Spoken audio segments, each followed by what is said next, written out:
Hello, everyone, and welcome.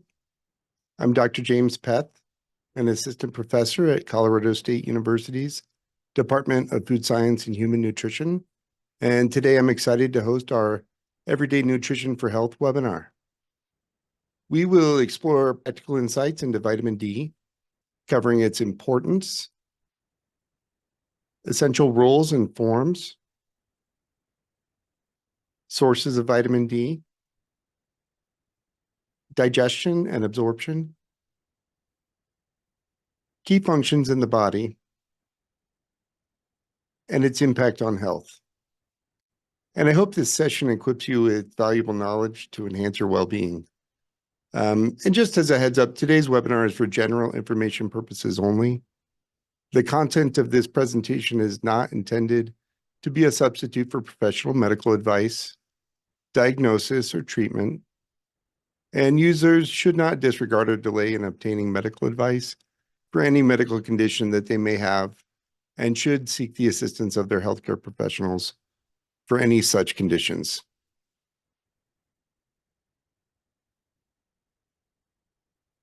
Importance of vitamin D. It's an essential fat-soluble vitamin that plays pivotal roles in the body. For example, it helps to maintain strong bones and teeth through its effects on calcium and phosphate absorption. And not having enough vitamin D can lead to serious bone health issues like rickets and osteomalacia. And vitamin D also supports cardiovascular and immune health. It reduces inflammation and defends against infections. And vitamin D is the sunshine vitamin because it can be synthesized by the body when the skin is exposed to sunlight.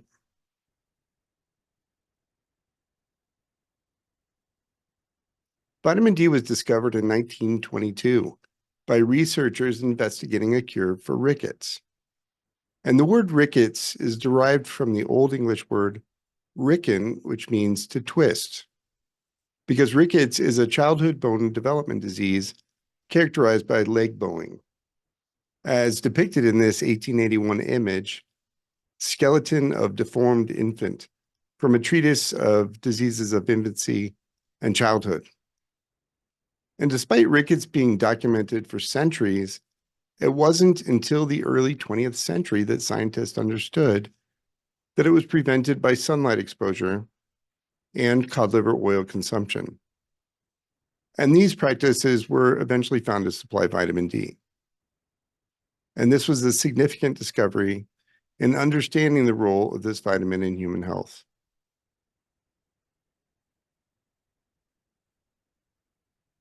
Vitamin D2 and D3. These are the two main forms of vitamin D with slightly different chemical structures. Vitamin D2, ergocalciferol, is found in plant-based foods like mushrooms. And vitamin D3, cholecalciferol, in animal-based foods like seafood. And each is made from a type of fat known as a sterol. For example, vitamin D2 is made in mushrooms from ergosterol in their cell membranes if they're exposed to sunlight. Mushrooms that grow in the dark have very low levels of D2. And D3 is made from cholesterol in human skin that's exposed to ultraviolet light, UVB light from the sun. And D3 is the most common form found in the body and in supplements.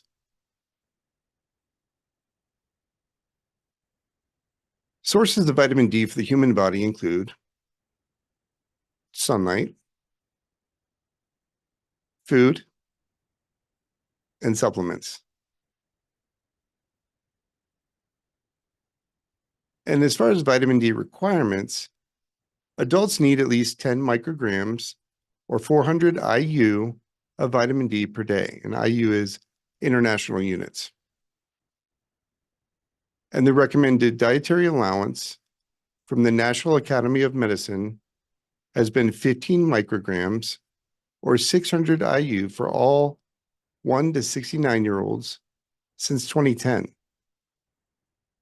It's 20 micrograms or 800 IU for adults at least 70 years old or older. And these values assume minimum sun exposure. And the daily value on a nutrition facts label is 20 micrograms or 800 IU for adults and children aged 4 years or older, and lists vitamin D content in micrograms per serving, with the option of also listing the amount in IUs in parentheses. Foods providing 20% or more of the DV are considered to be high sources of a nutrient, but foods providing lower percentage of the DV can also contribute to a helpful diet.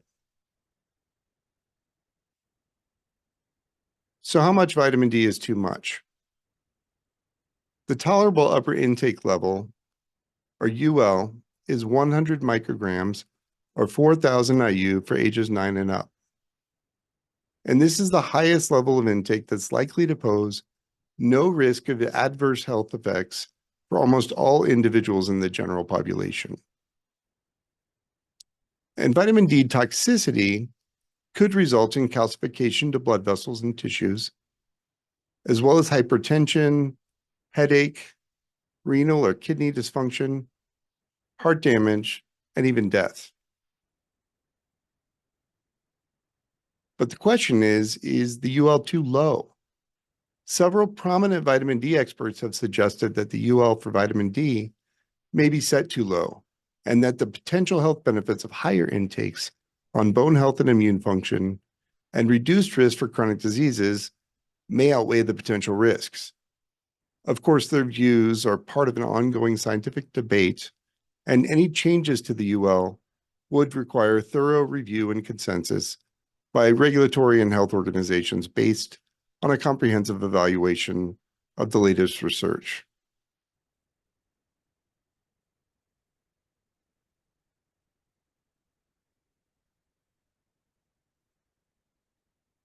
There are small amounts of vitamin D in a few foods, including some seafood, plant foods such as mushrooms, and fortified foods such as orange juice and various types of milk. Notice on the right side of the slide the vitamin D content of selected foods, the serving size, and the amount of vitamin D.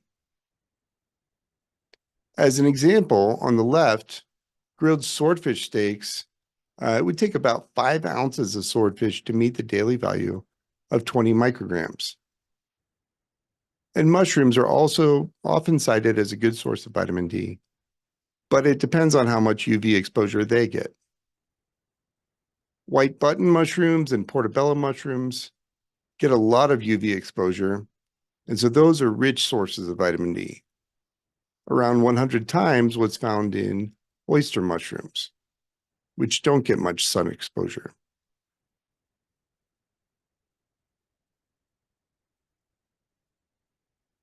Vitamin D fortification of foods began in the early 20th century as a way to prevent rickets, and involves adding vitamin D directly to foods like milk, breakfast cereals, juices, margarine, and plant-based milk alternatives, or using UV light to increase vitamin D levels in products like mushrooms.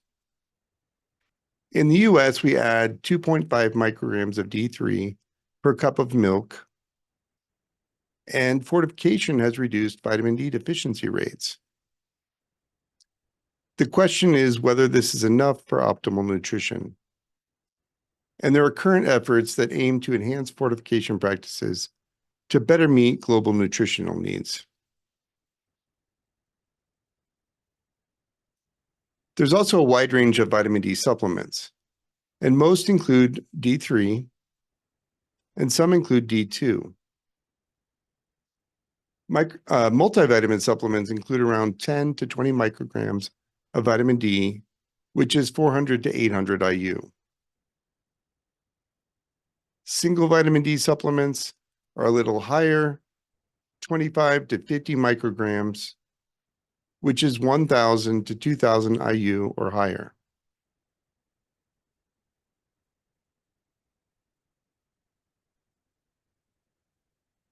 Both D2 and D3 are available in over-the-counter supplements.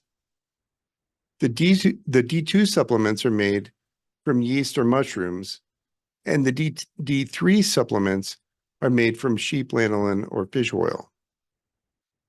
Now, individuals consuming a vegan diet may prefer D2. And both D2 and D3 undergo conversion in the body to the active form of vitamin D. However, D3 is superior in improving vitamin D status because it's more bioavailable, more stable in storage and in the body, and converted more efficiently in the body. Healthcare providers tend to prefer vitamin D3 in supplements, but higher doses of D2 can do the trick, and they're needed if it's the preferred form. And at the end of the day, the most important thing is getting enough vitamin D to supply your body's needs. So you can choose healthy food or supplement sources, or simply get safe and adequate sun exposure. And vitamin D, again, is called the sunshine vitamin because UVB light from the sun and from body heat can convert cholesterol in skin cells to D3. This is the same form you'd find in a vitamin D3 supplement. But it's not the active form of vitamin D yet. First, it must be secreted into the blood from skin cells and then circulated to the liver for additional processing. So is vitamin D3 from the sun enough? Well, it can be with the right latitude, time of day, duration, frequency of exposure, skin pigmentation, etc. So there are many influences, and it's not always straightforward. Asking the question again, is vitamin D3 from the sun enough? Well, to get 75 micrograms of vitamin D3, which would be about 30 times that found in a cup of fortified milk, or 5 times the RDA, assumes you get 5 to 10 minutes of exposure of the arms and legs at around midday. And this would be for a fair-skinned individual exposed on the arms and legs, while an individual with darker skin color might need up to 6 times that sun exposure because they have more melanin in the skin, which blocks UVB light. And there's an interesting scale called the Fitzpatrick Scale to represent the skin tone, which ranges from a 1 to a type 6. And type 6 skin is a very dark brown or black skin that tans but never burns, while at the bottom of the scale, the type 1 skin is light, pale, white, and more UV-sensitive skin that tends to burn rather than tan, but will produce more vitamin D. The higher levels of pigment melanin in darker skin provide more protection from UV, but result in lower vitamin D levels with sun exposure. So is vitamin D from the sun enough? Vitamin D production depends on sun exposure. Vitamin D production from sun exposure depends on the amount of skin exposed. So more skin exposure, like during the summer or in warm climates with less clothing, would increase vitamin D production in the skin. The skin tone also matters because the darker skin, which has more melanin, requires more sun exposure to produce the same amount of vitamin D as lighter skin. The season, latitude, and time of day also influence the vitamin D production. And the angle of the sun affects how much UVB radiation reaches the Earth. And so UVB intensity is highest around solar noon 12 a.m. to about 2 p.m. when the sun is mostly directly overhead. And this is the best time for vitamin D production. Altitude. Higher altitudes receive more direct sunlight and have less atmosphere to filter out UVB, which can enhance vitamin D synthesis year-round. In contrast, cloud cover and air pollution can reduce UVB intensity. And geographic location. So locations closer to the equator get more direct sunlight throughout the year, which supports consistent vitamin D production even in winter months.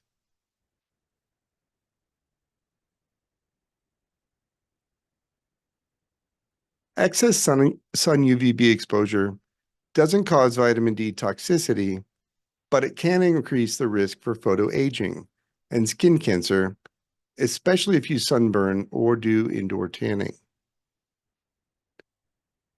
The photo on the left shows the thickening and wrinkling of a skin on one side of the face, and this is a 69-year-old man after a 32-year career as a truck driver.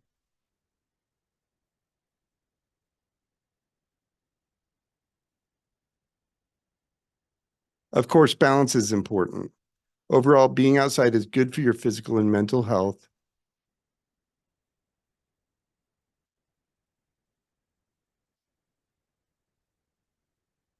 You can measure concentrations of vitamin D as serum 25-hydroxy vitamin D.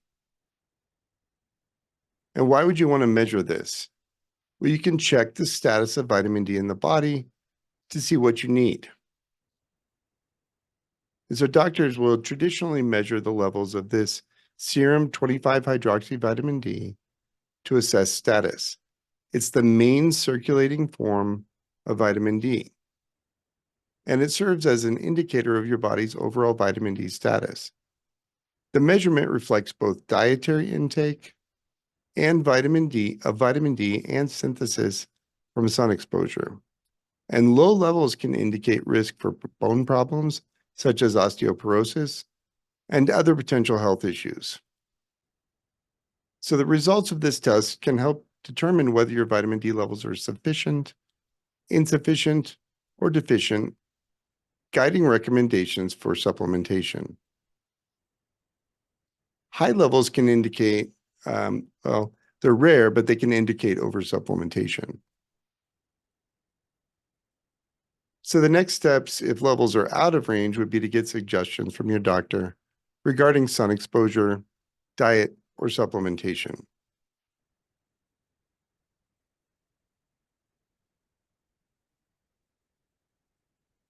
Some of the factors that influence serum 25-hydroxy vitamin D concentrations. Now, it's a controversial measure. It's influenced by multiple factors, including dietary vitamin D intake, sunlight exposure, but can also be influenced by other factors, such as infections or inflammation, trauma, issues with the liver or kidneys, menopause, and various genetic issues that can influence vitamin D bioavailability or metabolism.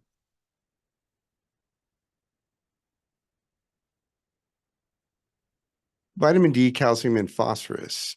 Some of vitamin D's main functions are through its influence on levels of calcium and phosphorus in the blood, and through its effects on the kidneys, the intestine, and the bone. And these effects are crucial for the health of bones and teeth, and immunity, and much more. And this is because vitamin D has widespread effects throughout the body because of its influence on gene expression. And this means vitamin D can affect which instructions from DNA get used at different times, potentially affecting 200 to 2,000 genes. And here's how it works. In the nucleus of many cells, the active form of vitamin D, called calcitriol, binds to proteins known as vitamin D receptors. And these receptors then attach to specific parts of DNA, leading to the production of various proteins that affect different functions in the body.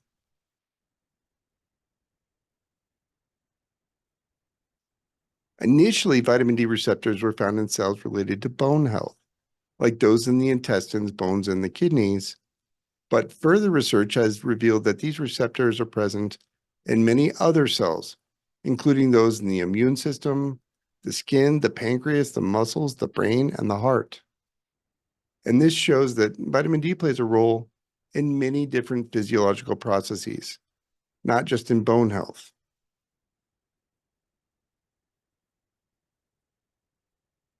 Vitamin D storage in the body. Most vitamin D in the body is found as circulating 25-hydroxy vitamin D3, which is the main form of vitamin D in the blood. But where else is vitamin D stored? When there's a high intake of vitamin D, more of it gets stored in fat cells in the body's adipose tissue. However, vitamin D is released slowly from these fat stores. And so people with higher amounts of body fat, such as those who are overweight or obese, tend to store more vitamin D in their fat cells. And this can reduce the amount of vitamin D available for other functions in the body, making obesity a risk factor for low vitamin D levels. And muscle cells can also store small amounts of vitamin D.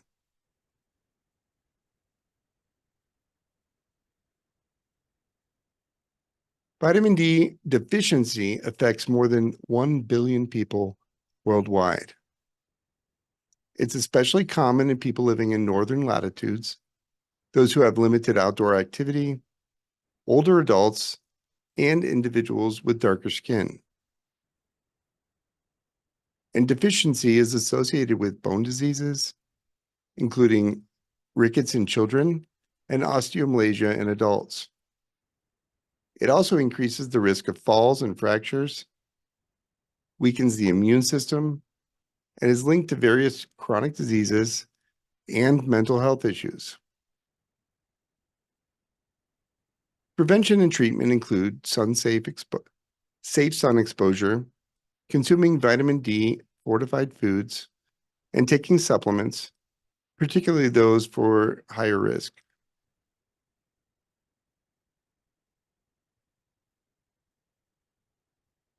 And we still need more research to determine the optimal vitamin D levels and fully understand its health impacts.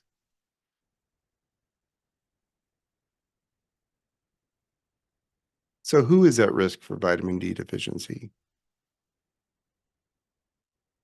Older adults.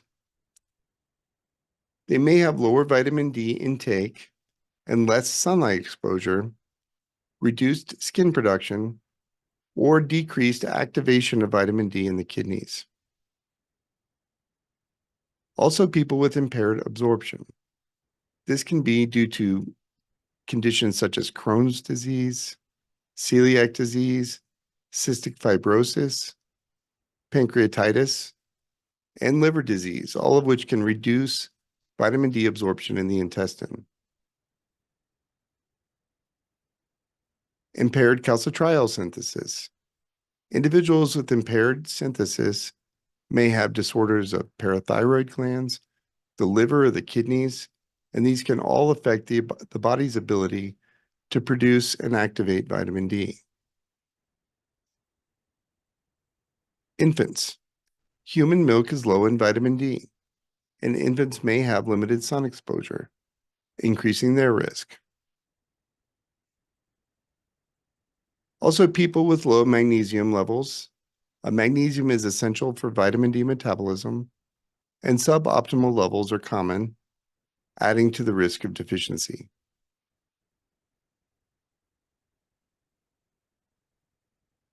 Sunscreen and vitamin D production. Sunscreen can actually block the UVB rays needed for vitamin D production. And so the recommendations include the following. Get brief sun exposure, 10 to 30 minutes course, depending on the skin type and location, several times a week without sunscreen. But use sunscreen during prolonged sun exposure to protect your skin. And ensure you have adequate vitamin D through the diet and supplements.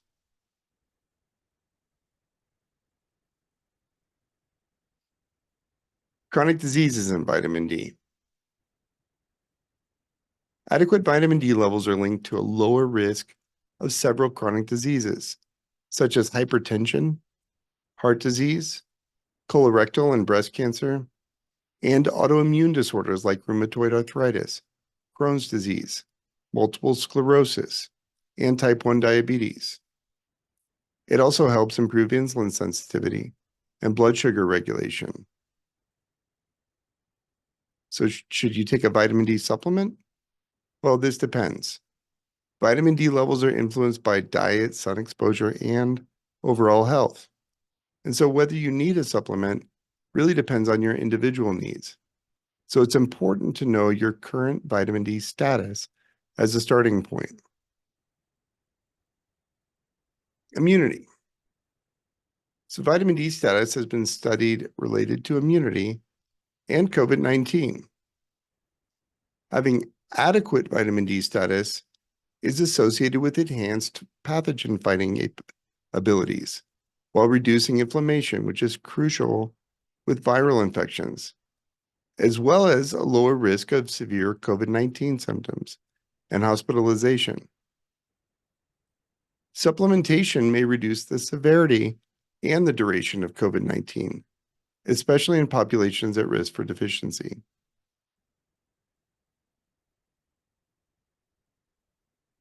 What about mental health? So there's also been research demonstrating the importance of vitamin D for mental health. Vitamin D regulates neurotransmitters that are crucial for mood and cognitive processes, and adequate vitamin D levels are associated with a lower risk for depression. It's also associated with a lower risk for dementia and cognitive decline in older adults.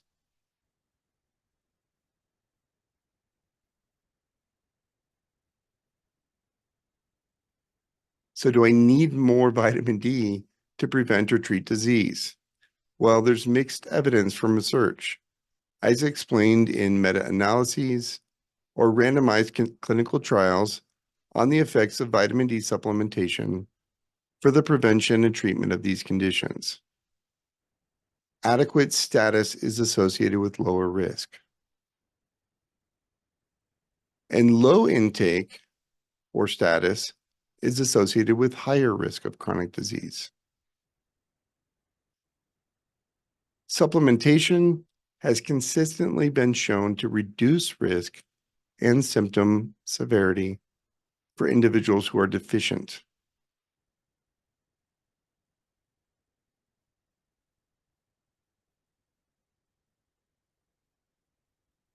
As a quick summary, here are some key points about vitamin D. It's an essential fat-soluble vitamin that's critical for not just bone health, but many aspects of health. Yet, deficiency is common. Dietary vitamin D is limited, with the most in seafood, mushrooms, and fortified foods. The body can produce enough vitamin D from exposure to the sun's UV rays, but this depends on many factors. Adequate status is the key, and status is based on the blood 25-hydroxy vitamin D3, which can be influenced by many factors. And so some people may need a supplement to maintain adequate status.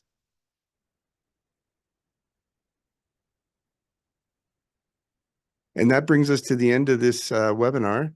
So thank you for joining this Everyday Nutrition and Health webinar on vitamin D.